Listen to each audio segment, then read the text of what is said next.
line. So no mobility, no sociability. We ran from the villages to the city because we enjoyed the economic benefits that went with it, but we generally didn't like what we did. We looked forward to the end of the day, we looked forward to the end of the week, we looked forward to the end of our life. This concept arose called work-life balance, brought about because we hated what we did for the majority of the time, but we did it for economic purposes. And you can forget creativity and decision-making because we were now cogs in the factory machine. Our job was to follow the ops manual, the operations manual, and that's how it was. And because we were now paid for our activity rather than our productivity, well, it made sense for me to be lazy. I'm going to get the same amount of money. So the factory owners brought in their own equivalent of the military police, which today we call management.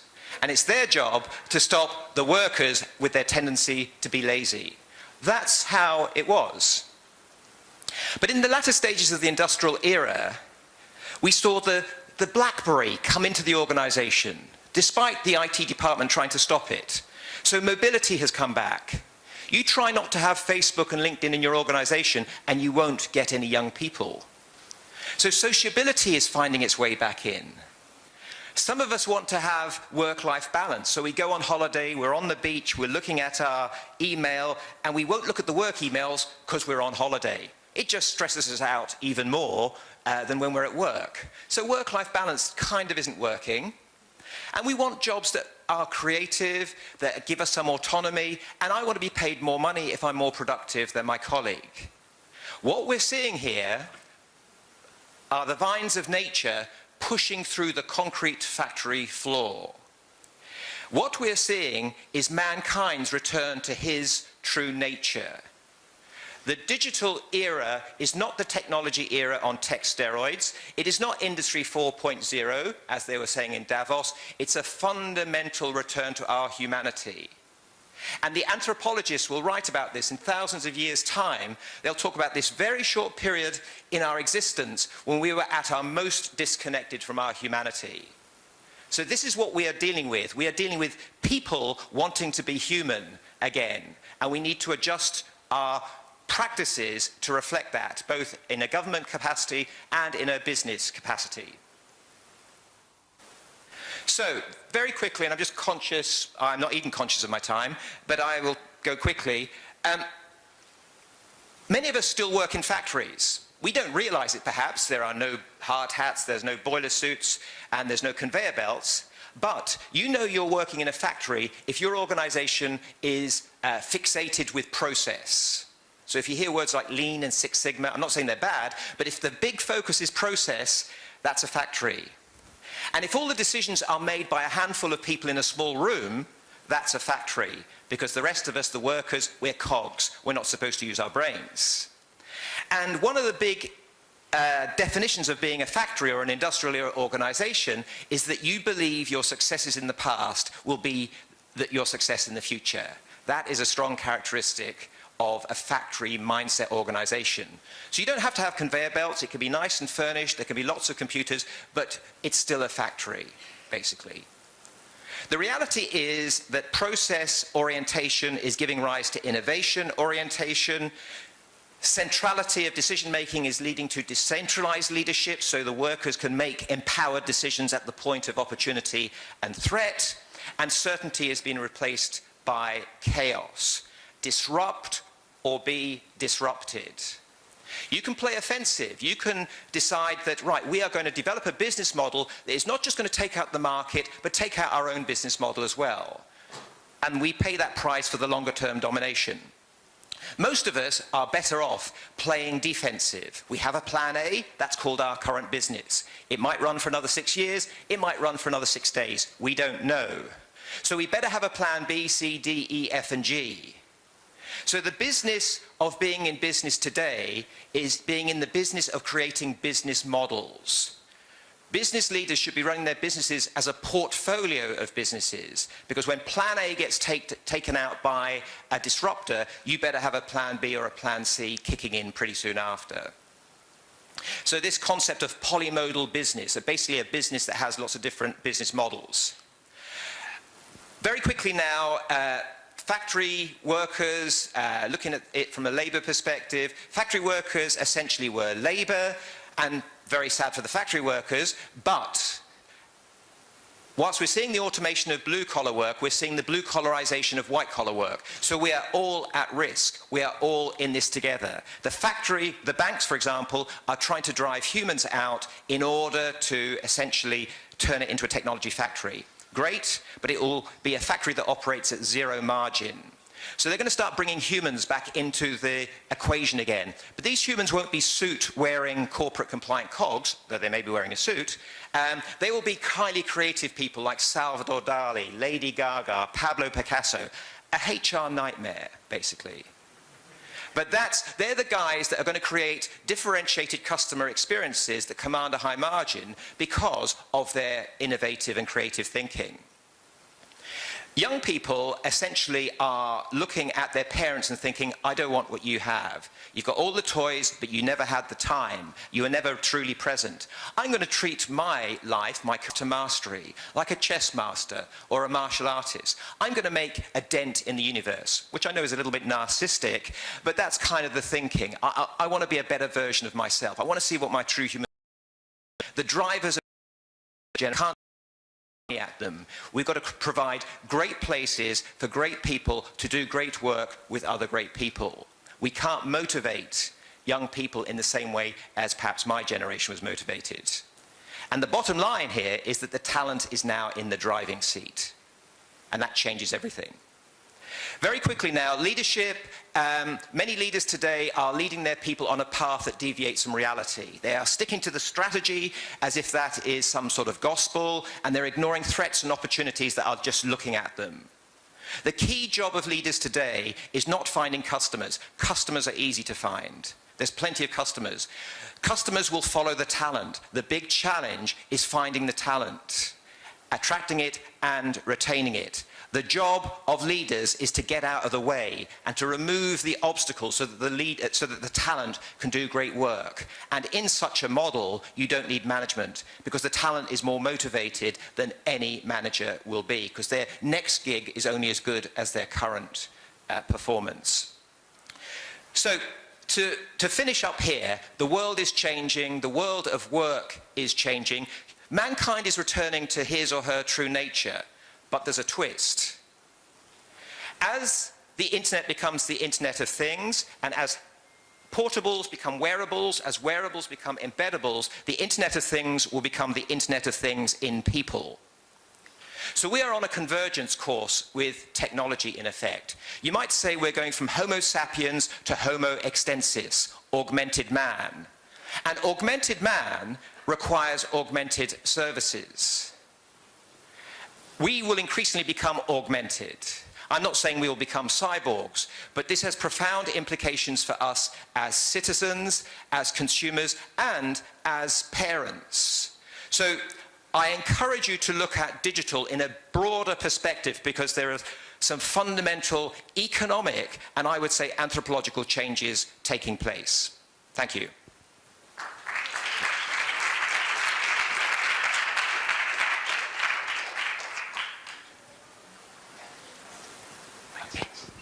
Thank you. And now I'd like to introduce to you, maybe from here, Tomasz Klekowski, who's representing now the digital technology employers of Leviathan. And he's going to talk about, the problems of us and other countries like us, so the Central European countries, who are facing some staggering issues, I think. Thank you very much. So, ladies and gentlemen, I would like to welcome you here, and I would like actually not to talk about. So, before I will go to the content, last year we were talking about cybersecurity, and last year when I brought that topic for the discussion here at EFNI, I've heard many times, oh, that's too much IT-oriented, that's not something which really touches the every company, business, every person in their lives. But if you look at the course of the year, how many things changed? everybody is aware about the dangers of the cybercrime and about the needs to be secure. I hope this discussion is going to help everybody better understand the context and to move faster to implement digital transformation in the way that it avoids it helps avoiding traps. So where are we going? The world is becoming smarter and smarter, more and more connected. Internet of Things is really changing the way how everything works. Predictive maintenance, Industry 4.0, smart cities, all of these things are happening as we speak, and they really create a lot of value. The cloud makes everything available on demand. The computing is actually unlimited. Whatever we need, we really can crunch and compute. Everything is becoming data-driven. The new business models are being born on the web. They are being born based on all of the data which can be put together, and the new value can be created out of it. Of course, the cybersecurity aspect is very important. And as the result, the work is changing. As the result, the life is changing. Isn't it a beautiful world? Definitely it is. It's worth putting the effort to make it right. And so everybody agrees technology drives progress. Digital transformation is really changing the face of the planet. But is it really lifting the small boats? Is it really helping everybody the same way? Are all countries benefiting from digital transformation in the to the equal degree? And the problem is that not necessarily. And it requires a mindset to avoid some traps, be able to accept development towards digital transformation, because every business is becoming right now the blend of the traditional and digital. There are no any longer the companies which can separate themselves from the digital. So what drives the technology development? There are two very, very important factors. One is capital, the other one is skill. And of course, when in the countries or in the areas where you put these two together, you have the best results. And this is what we can see. If you take a look at the countries like US, Switzerland, these are the countries where definitely that the capital and the talent are meeting each other. And as the result, we can see that these countries grow faster and faster. And at the same time, the countries which have less capital and less talent start to become just the consumers of the technology. They do not create, they accumulate less value because of the creation of the technology.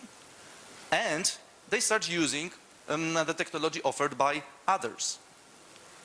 Technology made the whole world really global, right? So it's very easy to start offering the service from one place across the whole planet, across the whole Earth. So when we create the technology in the way that it is really global, it also goes towards consolidation. And basically the globalization and the high cost of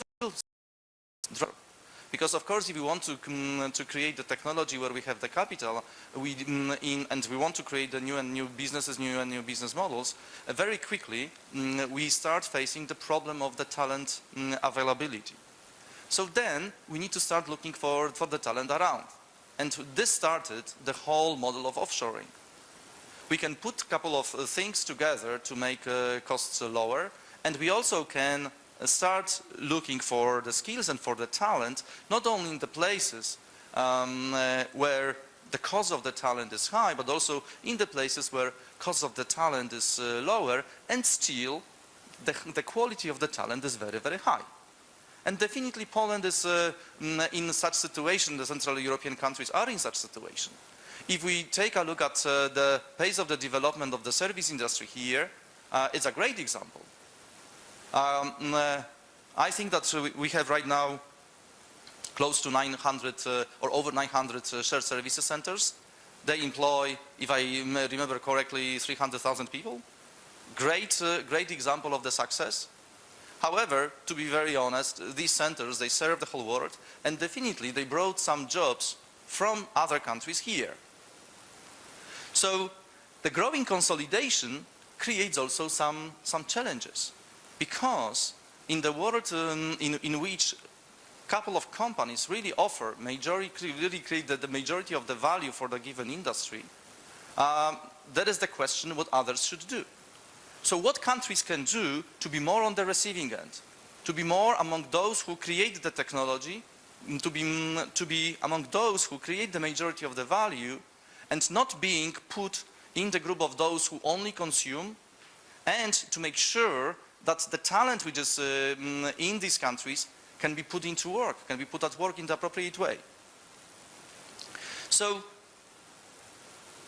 we have this choice here in Central Eastern Europe. We really may decide if we want to set up the right strategy and have the direction where we want to go, and make sure that we are creating more and more value, we are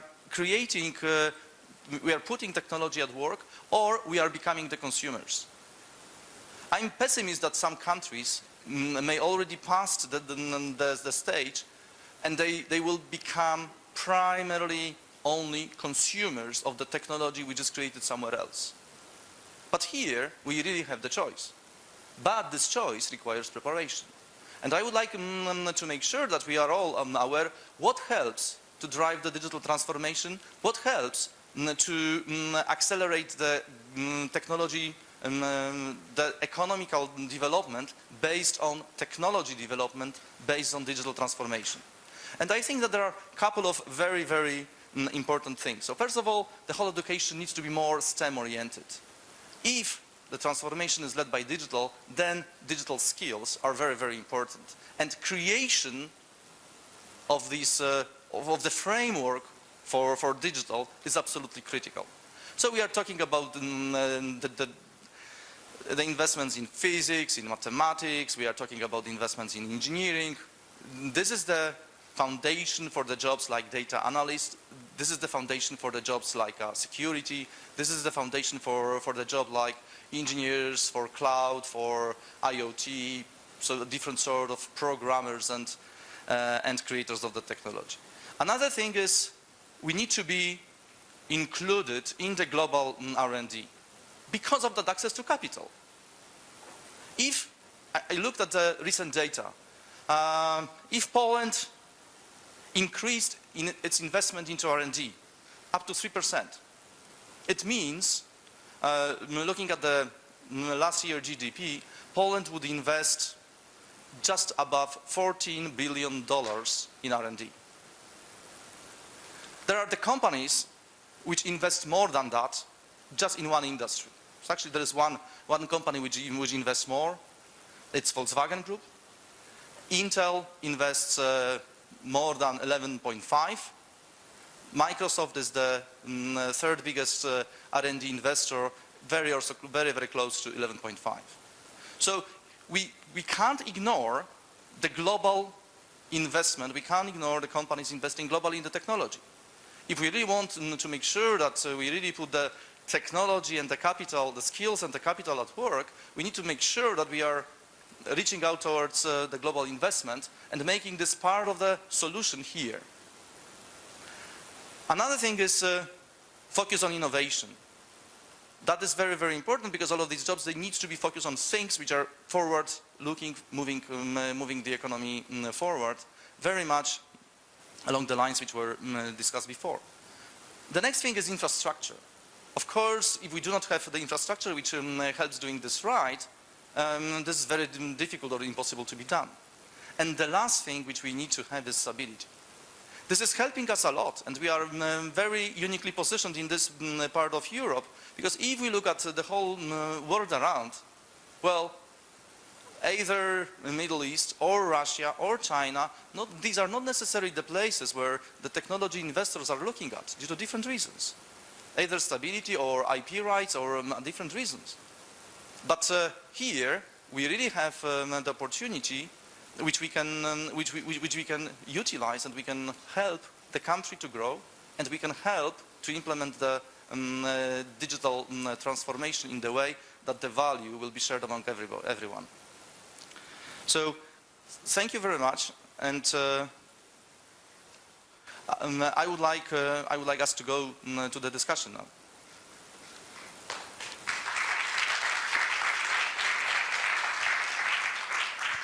Thank you.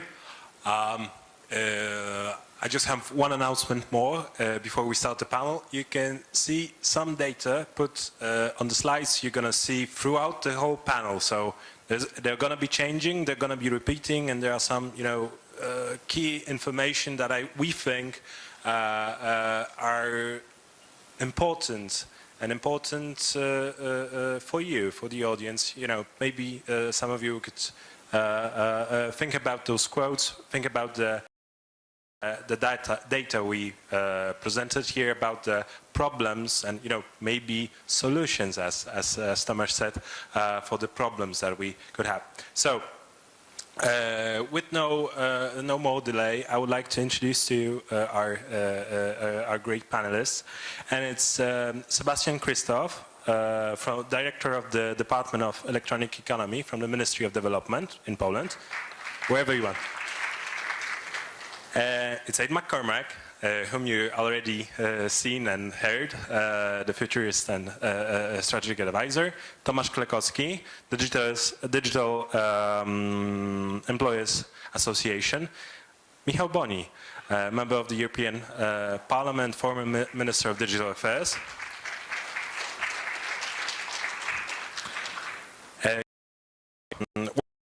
President and European Economic and Social Committee representative. And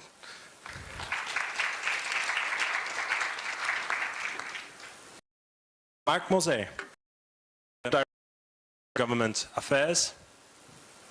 Please. Okay, and me.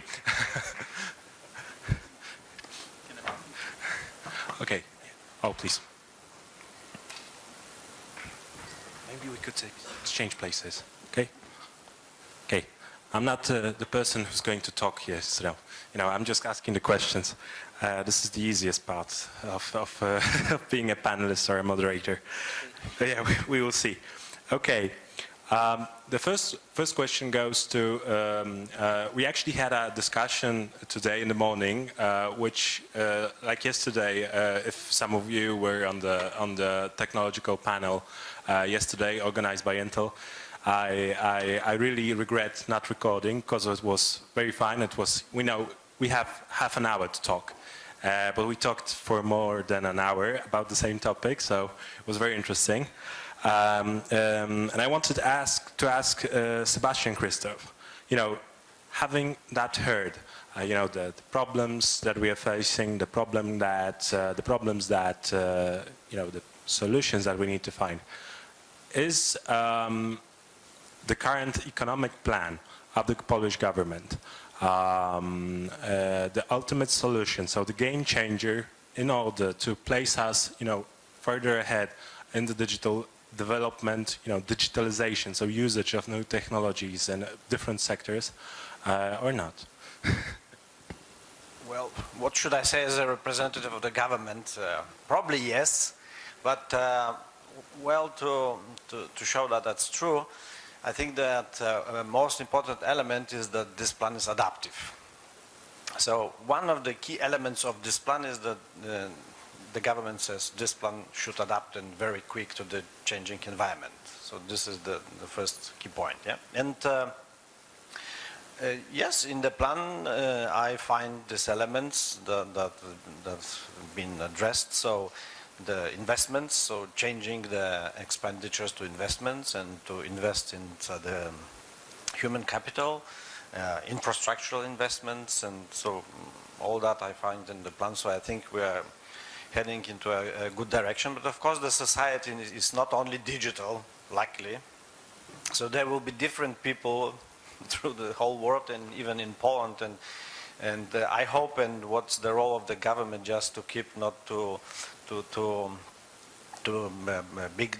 put the gap in between, yes, to make it bigger, just to, that this is our role. And our role is to be the enabler, and of course whatever the businesses could do, we should help them. And if this is our advantage, our human capital in the ICT sector, so I think it's a good investment. But it's not.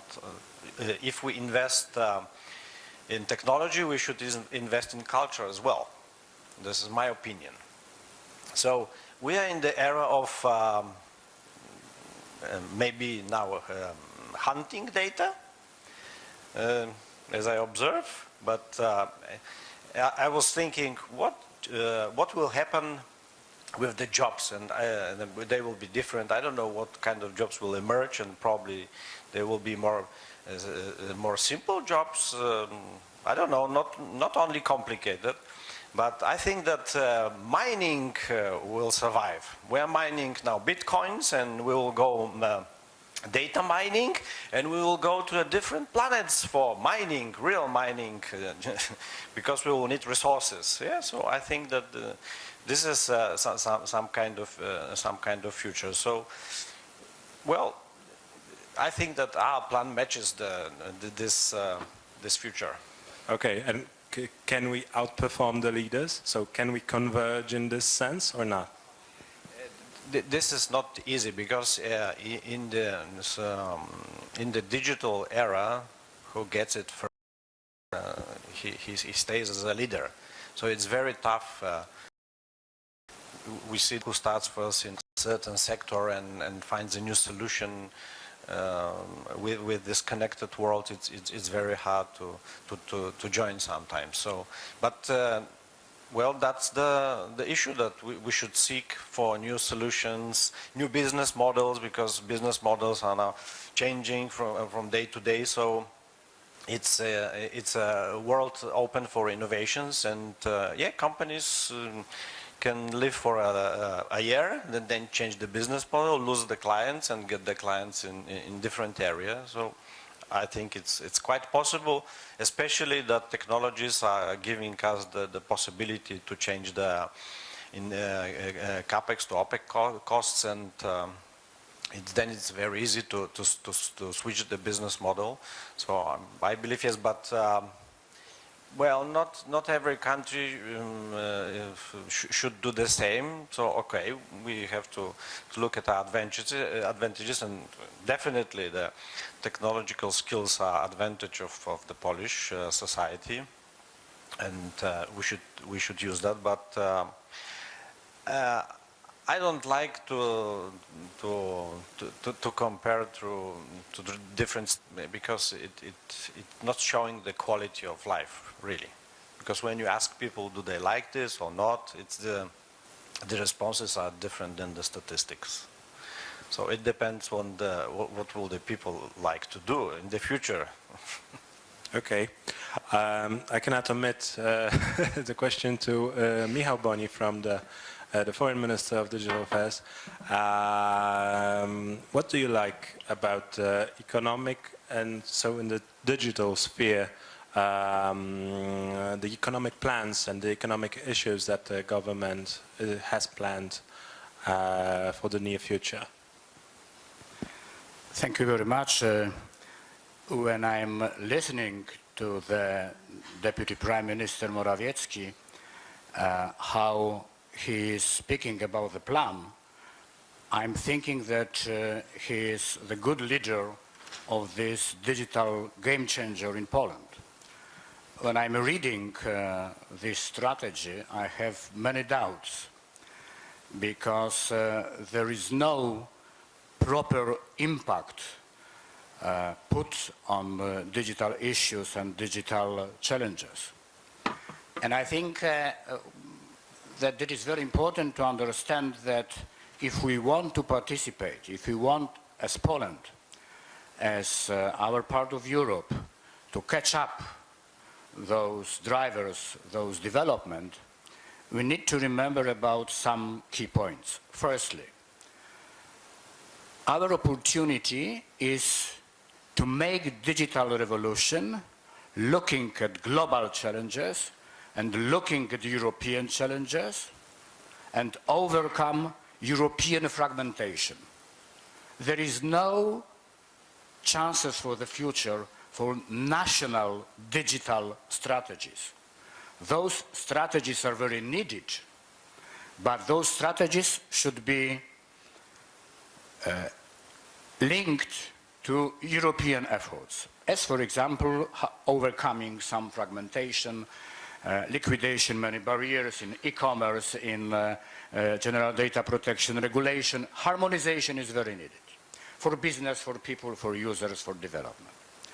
The second point, the infrastructure development. This is in this plan, there is one paragraph on infrastructure, but I want to have stronger debate not only on how to implement 800 megahertz, but how to think about Polish participation in 5G implementation in Europe. So it means 700 megahertz should be started, not only for discussion, but Poland decided, is one of the few countries which decided to say at the European Union level that, okay, we will be ready, but we need to postpone the implementation of the goals 2 years to 2022. So this is very important to speed up those processes, because we need, when we are talking about the future development of digital, we need to have 5G because we need to have the possibility to send information in milliseconds. It's important for telemedicine, it's important for Internet of Things, it's important for industrial development in the new way. And the second part, digital skills, as you mentioned, I fully agree with your statement. We need to change our education and curricula. We need to start, as in UK, coding, because it will be the background for digital literacy for everybody. Of course, we need talented programmers. We need talented data analytics, but we need all people, all future workforce adjusted to those digital requirements. And this is very important. In Poland, we have just about 7-8 million elderly people without digital skills. So we need to invest in massive programs to give them the skills if we want not only to give them satisfaction, to give them the possibility to be the consumers of the digital revolution. If through 10 years we will change healthcare area model and use digital tools, e-reception, telemedicine platforms for better contact with patients and doctors and so on and so on. So it will be the great mistake if we will decide to exclude those elderly people, because they need very often the medicine support, and I think that we need to be open for changing their skills and support them. And the last point, I think that if we consider Polish participation in this revolution, we need to understand that we have a big potential. How to make this potential much more involved in all global and European processes, and I think that the decision of the government to support startups is very, very important. It's a very good decision, because startups will create probably the model how to change the relations between innovators and big companies. Big companies will have many problems. We are talking about ICT, not only about ICT sector development, we are talking about ICT present in all sectors, because this is the digital revolution. So if you want to change all our economy, services, industry, so we need to give some injections. And startups could be those kind of injections, digital injections in the most positive sense. Okay, if someone disagrees, then we can have a more lively discussion. I can give you the mic right now. But I wanted to ask Mark Mose, so are there some good practices that we can use? You don't have a mic there, so... Yeah? Are there some good practices in other countries that we can use? So, like Michał Boni was saying about the startups, and cooperation with them, and also buying startups by bigger companies, as a company that you represented. Yeah, well, I could start answering with the example of Microsoft in Poland, because if I look at Microsoft in Poland over the last year, we have helped to create and support more than 2,400 startups in these countries. And when we look at the ecosystems of a partner of Microsoft, which is about 5,500 partners, creating more than 60,000 jobs, indirect jobs around Microsoft in Poland, we can tell that we have a healthy ecosystem. But beyond this, and after the future you shape in your presentation, I think the fourth industrial revolution is a very exciting time, but at the same time, it's a time of question. And we all know that there is some concern, and even among the population, some worries about what it could mean concretely in their life and in the life of their kids. And it's not only for the policymaker and the government, but for the industry, for the civil society, for the trade unions, a real need to work together to find and shape the solution for the future of this industrial revolution. And what we have at stake is to create a world where you empower people, a human world, not a world divided, not a dehumanized world, a world where you create jobs, not destroying jobs. It's time for Schumpeter to be back, in a way. And how to do this? Very quickly, I would say, in 2 words, we have a sort of mission at Microsoft. We say we want to empower every person, every organization on the planet to achieve more. What it means, first, you have to work with the organization. And in terms of policy landscape, as the EU Commission is doing with the digital single market, we have to invest to help every organization, from the large company to the small company, to adapt to this new world. What it means. First, and from my perspective, it's super important, this is what we have said, ecosystem. We have to enhance the company to work all together to create an ecosystem, an healthy ecosystem, as I described with what we are doing in Poland. First, ecosystem. Second, let's have partnership between different companies. Recently, we have signed a partnership with Renault-Nissan and Microsoft to help Renault-Nissan to adapt his plan to build the car of the future. And in Poland, you have a pretty strong car industry. And I think this is a way to try to develop the car industry, partnering with the IT industry. And the third aspect for the organization is to adapt to what you have used as a slide, as the factory of the future. What it means, factory of the future? Let's stay on the car industry 1 second. If you remember, Henry Ford, some time ago, said everyone wants a Ford T, and he wants to choose the color, but black. And tomorrow, thanks to the cloud, the big data, artificial intelligence, machine learning, CRM online, people will be able to choose the color of their car, or of their fridge, or, I don't know, of the scooter. It's possible in real time, because you will be able to get the feedback from the consumer in real time.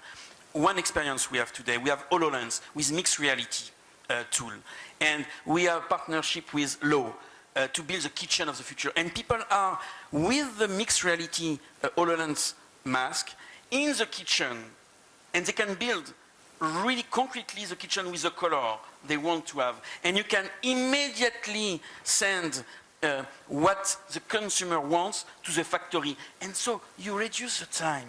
You have more productivity, more agility. And this is really something which is not the factory of the future. This is a factory of tomorrow. This is a factory of now. And my last words, because this is, I'm sure it will be part of the debate. To succeed in empowering the organization, we need to empower every person. This is why I fully agree with what you have said. One of the key priorities, maybe the top priority, if we want to succeed in this world, to have a human force industrial revolution, we have to invest in education for the youth, but for the adults, all along the life of everyone. This is key. Okay, so this is when the fast starts. Just only one sentence. You have mentioned those adjustment. This is personalization of many products, of many services, and this is one of the big advantage of the digital revolution. Okay, Gabriela, you want to say something? You actually can say some more. I think everyone agrees here that it is a sort of revolution happening. I think we have different perceptions from where we start off, because this is a fact. We start in the EU member states from very different levels, sort of to get, for example, to Industry 4.0 or to the work of the future. But I think it is key that we can see that you can only do this huge step you need with digitalization and skills you need is to also have a political framework for this. Because I did find it really interesting, the quote from Madame Lagarde, where you have technological development, but you don't have any role of politics as a driver for quality. About innovation. Long tradition of innovation on company level by involving workers and to give them a role in this innovation process.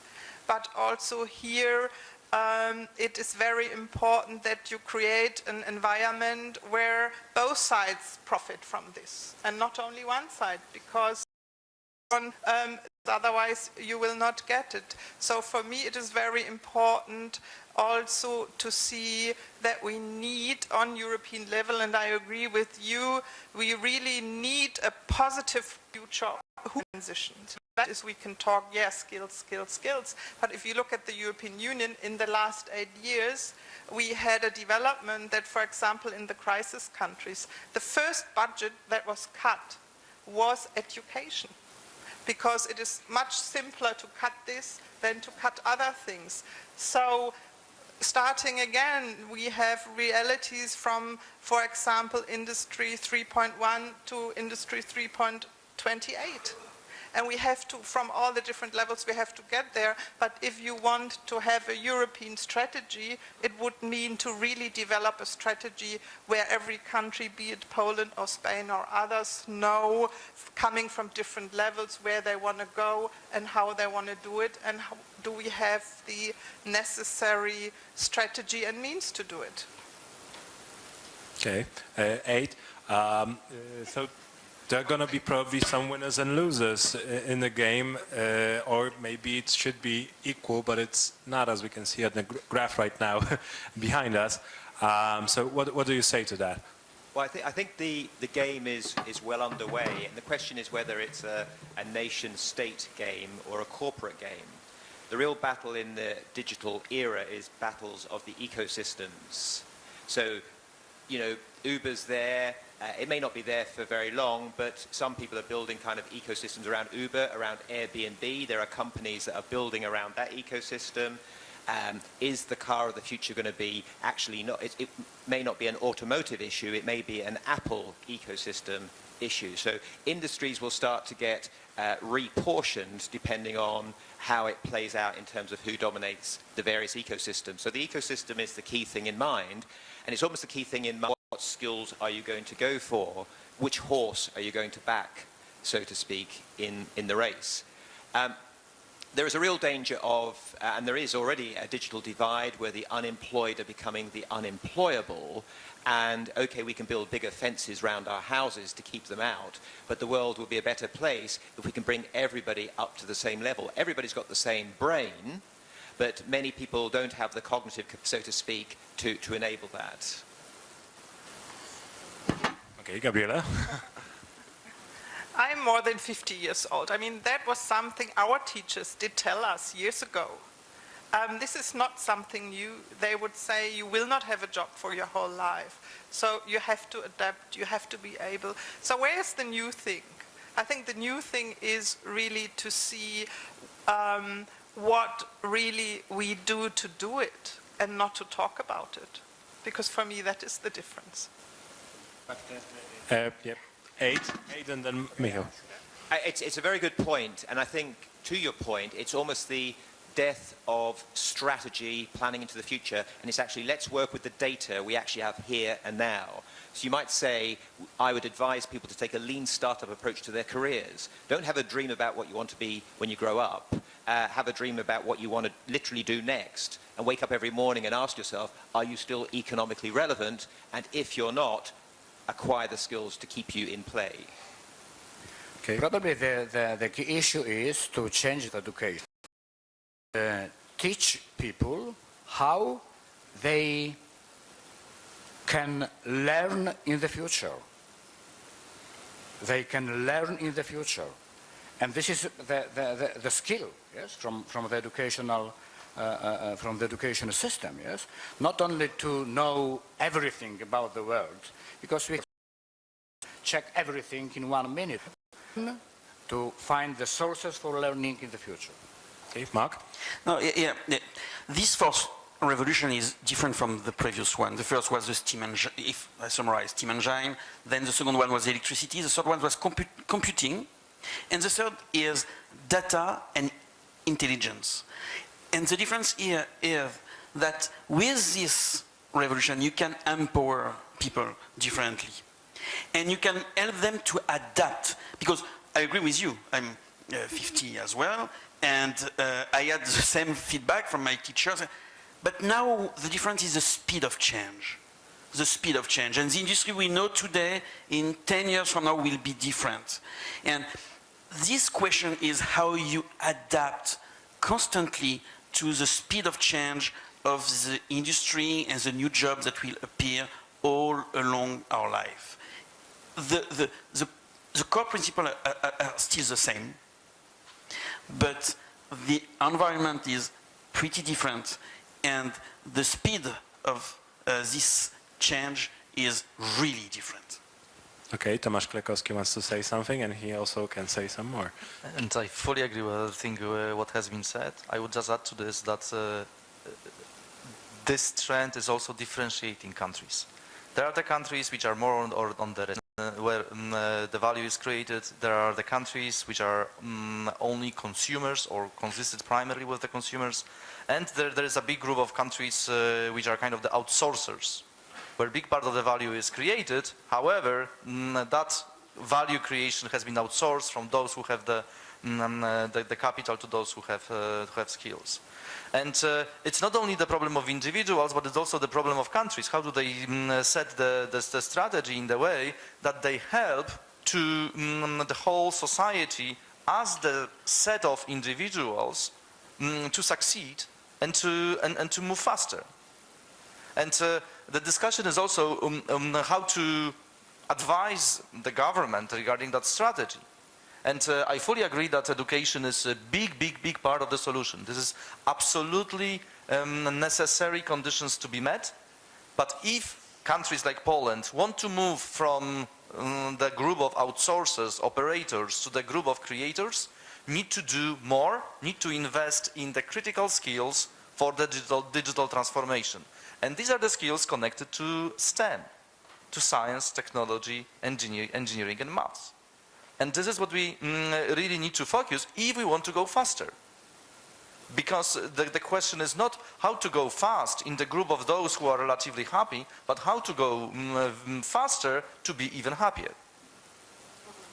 And from that perspective, we need this extra focus and we need this extra acceleration, because the world is not going to wait for us.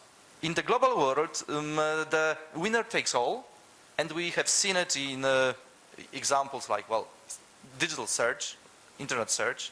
We've seen this, that is the example right now, no, it's not right now on the screen. That is the example of the data centers, how they are built. Even e-commerce is becoming more and more globalized. So in the environment where winner takes all, we need to increase the chances that we will join the group of the countries, because in the countries there are a set of individuals who are winners. Okay, Gabriela.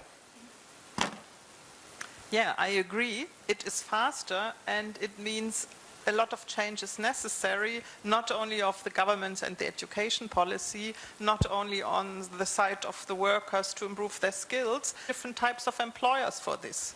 And I think this change is interesting, because if you want to go in Poland on a high road strategy to play, not only be consumer, but really play an important role, this would also make it necessary to have a high road pay strategy, for example, and also to change certain patterns what concerns the involvement of workers, for example. And I don't like your quote, I think I already indicated it, the view you have, you talk about industrially mutilated. I mean, the view of work in 2016 of industrial jobs is totally different. I mean, if you go to the Toyota company in the UK, or you go to Audi in Germany, an industrial worker, already since the 80s, a lot of changes, and they adapted to it, and they are trained to improve their skills. They are trained to identify I mean, they work with the robots, and they have a very important role still to play with the experience they have on steering the process. So we are not starting in a sort of from an industrial job where you just had your hands dirty and doing something. So that's a very old picture of industrial work. So I would say also let's look at the assets we have to do this step, because for me what is very obvious is in this debate we work a lot with fears. I mean, you know how many jobs will be extinguished on basis of analysis that is really weak.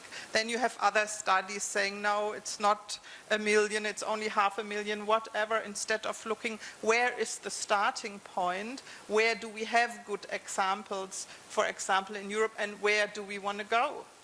And also see the development we had in the last 20 years as an asset to go there.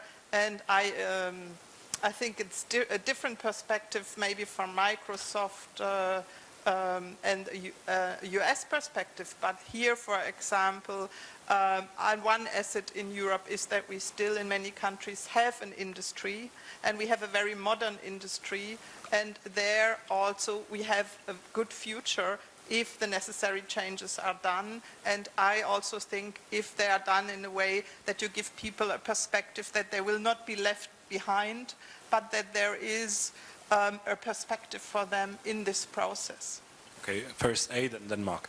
Yeah, I think it's absolutely right that we shouldn't frighten people into change, but we do have a responsibility to wake them up from the sleepwalking life that they've gone through. And possibly I didn't articulate it very well, but when I was talking about the industrial era, I was starting with the factories, the dirty, grubby factories, but today it's the big banks, the big service companies, where people are essentially doing process work. They may be paid a lot, they may be highly educated, but they're fundamentally following an operations manual. For me, that's industry.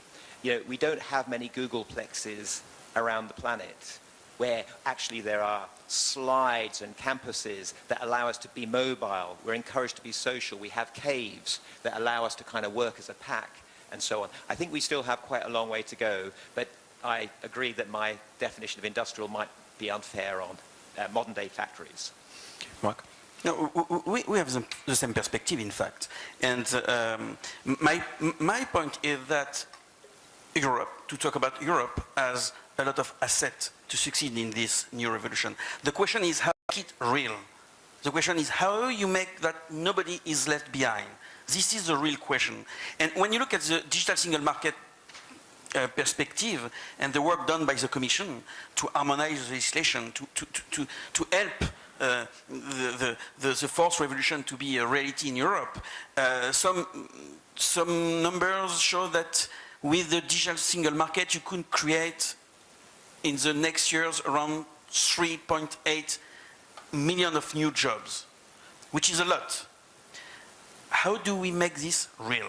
How do we make possible for the company, from the large company to the small companies, to the startup, to use the cloud in a way which is possible? How do we ensure, we had the discussion this morning, the data, the free data flow in this economy of data, how we ensure that there is no artificial barriers between countries to make this a plan, a possibility, and a real chance for Europe. So I think that we are fully agree, but here there is a big responsibility from the entire ecosystem, government, policymakers, industries, and trade unions and associations to really help the continent to build up from the asset we have here.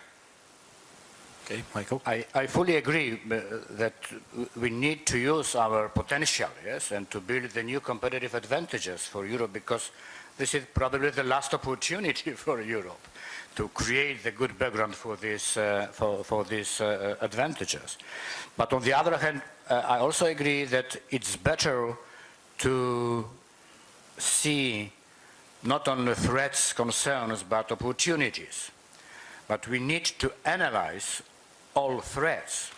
For example, when we are thinking about data-driven economy, we need to make an order at the area of using of data. Some of data are personal. We have general data protection regulation in Europe. We need to implement it. We need to implement it in harmonized way, avoiding this fragmentation. But when we will start the debate on the free flow of data in Europe, we need to consider if the slogan, data localization or national ownership of the data, are for the future. All our solutions should be future-proof.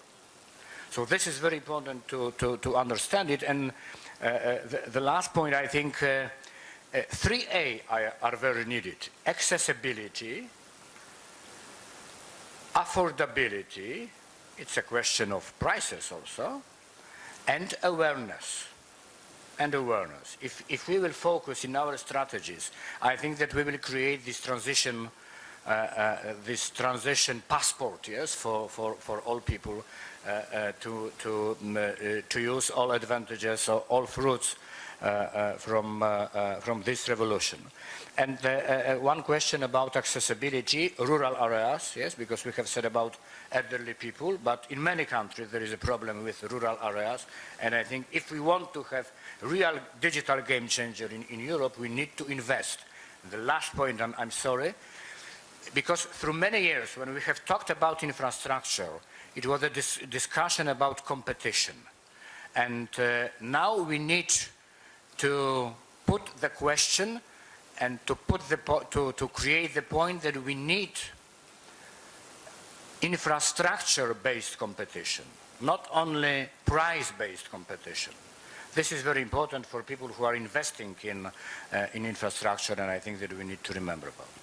Okay, Tomasz. So, Mark, you said that we need to create the system in the way that nobody is left behind. And emotionally, I do agree with this. However, economy by itself is a very Darwinistic system. And it works in the way that, well, the winner takes all, more and more, and the way for not leaving anybody behind, because I agree we are socially responsible and we should think how to do this, is to just go faster. So if we really want to anybody we need to move faster. And if we don't, sorry, we'll be left behind. We may just a little bit make it maybe less painful. Okay, Gabriela and then Sebastian. I think you should also have economic reasons for not leaving anyone behind, because if you look at the demographic development in Europe, you either have to invite a lot of people from somewhere else to come here and work, or otherwise you will not have the necessary people, at least if I look at the demographic development in Germany or in some other neighboring countries. And this is an important question, because looking into the future means really looking into the future and facing all the challenges we have. So I think, and when we say leaving no one behind, we are not hiding the fact, and I think we should address it, that we will have some people that will not be able to make these transitions, and do we treat them with respect and find solutions for this is very important for societies, because the joke I was making about the quote from Madame Lagarde, not because I want to make fun of her, is but we have to see also the societal effects of what we are doing. Because what we are experiencing at the moment on European level is that people realize that it's a time of huge uncertainties. And that people get frightened, and what they do is they follow people that offer them very easy solutions. If I look at France, for example, if I look to the United States, and you have to also take this into consideration. Or look at the Brexit. I mean, you can talk about competitiveness and a lot of things, and from one moment to another, by a political decision of the citizens, by a vote, you have totally different situation. And I think also therefore, out of economic reasons, but also of really taking all risks and potentials into mind, I think we need this different strategy. And it's not only about being faster, but also taking all aspects into consideration. So I don't disagree. I would like just to stress one thing, that with the growing automation, some work may not be needed, because there will be other ways for doing it. So there will be the threat that some people will have to be supported, and they should be supported, but then somebody needs to create the value which can be redistributed. Okay, Sebastian. Yeah, we could export. You cannot base everything on the internal market. It's impossible. Is it working? Yeah. Oh, yeah. Yeah. Okay. But I said that we can and we should export, because to make the added value, you cannot base only on the internal market, and it's the same for the European Union. And by my observation, I could make some comments on the European policy, but maybe I will focus on this digital evolution, let's say, because yeah, I totally agree, and I don't want to be a fully digital, and not everyone wants to be a fully digital, and I think the world should stay as it is, just with the emerged digital technology to help us. But what's the problem? The technology needs knowledge, and we mentioned that not everybody is the same, not everybody can achieve a certain level, and you learn through your life. So I hope the scientists would finally help me to make me a Johnny Mnemonic, and I can put information like in the Matrix. I can just sit and learn, because that's the problem of the human being, that it's programmed through the life cycle. It cannot be made faster. It cannot. So who should be faster? Not the society, but the government should be faster. So that's the key issue. Of course, the companies, but companies compete. They make their own decisions and blah, blah. So that's the key point. Who should be the faster? Society should live happily as it wants. There are different people, there are different societies. I show a very interesting example that e-commerce is growing. Look at the Italians. They don't do e-commerce. They just like to buy in their physical shops, because they like the relations, because this is their style. So there are different societies, and with the digital era, with the knowledge, then somebody gets control. if you bring to the life the technology, I cannot recreate the same because I don't know the technology. You can even give me the rights, but I don't know the technology. So if we create the world that, for example, I buy my food online, I don't have a store nearby, and if suddenly the internet stops, I cannot buy my food. See, that's the problem. So you cannot change the world totally. It should emerge. So I think it's very important, and this is the responsibility of each government, because this mentioned in this material. The more developed this country, the bigger is gap in the society. So I don't think that we need to be a forerunner and make the gap big. No, we should be developing. The nice thing is to chase the rabbit, not to catch it. Okay, great. Mark, you wanted to say, yeah, that's a great quote. Mark, you want to say something, and then we're going to have a Q&A with the audience. Okay. Oh, so let's go to the Q&A. Who's first for the questions? I see here people. Oh. Cristiano Pinsauti, European entrepreneur of Italian origin and active in Poland. I have a good light to shed on some of the gloomy things which I heard, which of course are not only gloomy, because in my opinion there are lots of positive messages that we've heard today. My question will be directed to Mr. McCormack, but I would like to say something before in order to be understood. I'm a humanist. I studied political sciences and economics. Then I had a Master of Business Administration. I've been working reasonably successfully in the IT industry, so I was privileged for 25 years to be exposed continuously to new technologies.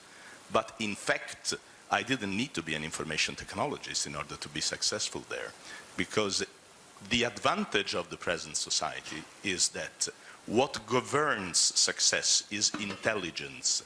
And what is available today is the information on which you can exercise the intelligence. Successful initiatives can come from anywhere, independently of background. Of course, we do need a lot of stems. There's no doubt about it. But we do need lots of people who interpret the trends of the future in view of the technology, and those are humanists.